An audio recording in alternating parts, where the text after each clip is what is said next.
מצליח להירדם, והמחשבות יוצאות ונכנסות. אני יושב על המיטה שלי, וסופר כבשים, ולפעמים גם כבשות. העדר עובר מעל לראשי ונעלם לי מאחורי הגב, וכל כבש שעובר דומה בדיוק לזה שעבר פה לפניו. עוברים כבש ראשון וכבש שני, שלישי ורביעי, כדורים של צמר, כולם דומים. עוברים כבש שמיני ותשיעי, אך כשמגיע הכבש ה-16, אני יודע שהוא יעצור ויסתובב לי בחדר.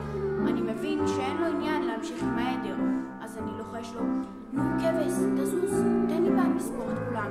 אבל הוא לא זז, והכבש ה-16 הוא זה שאיתו אני נרדם.